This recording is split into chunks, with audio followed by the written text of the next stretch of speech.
ನಮ್ bro low ನವೀನ film ಮಾಡ್ಬಿಟ್ಟು ಇವತ್ತು ಚಿತ್ತಾರ ಅವಾರ್ಡ್ಸ್ ಹತ್ರ ಫೈನಲಿ ಸಿಕ್ಕವ್ರೆ. ಹೇಳಿ ಬ್ರೋ, ನಿಮ್ ಇಂಟರ್ವ್ಯೂ ಮಾಡಕ್ಕಾಗಿಲ್ಲ ಸಪರೇಟ್ ಆಗಿ, ಬಟ್ ಎಲ್ರು ಅಷ್ಟೊಳ್ಳೆ ರಿವ್ಯೂ ಕೊಟ್ಟಾದ್ಮೇಲೆ ಮಾತಾಡ್ಸ್ಲೇಬೇಕು. ಈ ಪಿಕ್ಚರ್ ನೋಡಿದೀರಾ ನೀವು? ದೇವರಾಣೆಗೂ ನೋಡಿಲ್ಲ ಬ್ರೋ, ಬಟ್ ನೋಡ್ತೀನಿ ಬ್ರೋ. ನೋಡ್ಬೇಕು, ಫಸ್ಟ್ ನೋಡು ಬ್ರೋ, ಆಮೇಲೆ ಮಾತಾಡೋಣ. ಓಕೆ, ನಿಮ್ಮ ನವೀನ ಎಲ್ಲಾ ಕಡೆ ಸಕ್ಸಸ್ಫುಲ್ ಆಗಿ ಚೆನ್ನಾಗಿ ಓಡ್ತಾ ಇದೆ. ಓಕೆ, ಜನ ಎಲ್ಲ ತುಂಬಾ ಚೆನ್ನಾಗಿ ಎಂಜಾಯ್ ಮಾಡ್ತಾ ಇದಾರೆ, ಥಿಯೇಟರ್ಗೆ ಹೋಗಿ ಸಿನಿಮಾ ನೋಡ್ತಾ ಇದಾರೆ.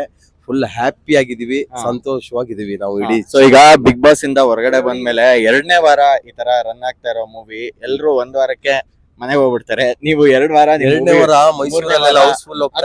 ಅದೇ ಖುಷಿ ಹೇಳ್ತಾ ಇರೋದು. ಸೊ ಆ ಸಕ್ಸಸ್ ಎಷ್ಟು ಖುಷಿ ತರ್ತಾ. ಅದೇ ಈಗ ಜನ ಥಿಯೇಟರ್ಗೆ ಹೋಗಲ್ಲ, ಸಿನಿಮಾ ನೋಡಲ್ಲ ಅಂತಾರಲ್ಲ. ಒಳ್ಳೆ ಕಂಟೆಂಟ್ ಸಿನಿಮಾ ಬಂದ್ರೆ ಖಂಡಿತವಾಗ್ಲೂ ಜನ ಹೋಗ್ತಾರೆ.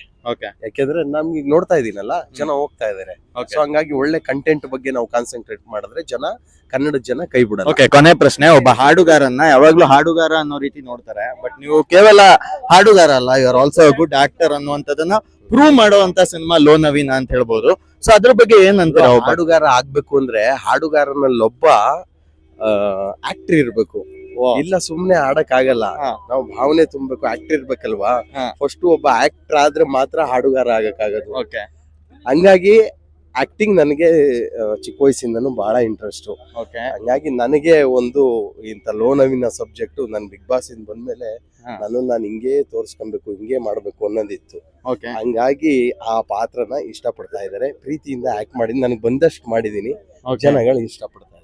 ಓಕೆ, ಫೈನಲಿ ಇವತ್ತು ಚಿತ್ತರ ಅವಾರ್ಡ್ಸ್ ಬಂದಿದ್ದೀರಾ, ಒಳ್ಳೇದಾಗ್ಲಿ. Wish you all the very success. Award 100% ನೋಡಿ ರಿವ್ಯೂ ಮಾಡಿ ವಿಡಿಯೋ ಕಳಿಸ್ತೀನಿ. ಆಯ್ತು.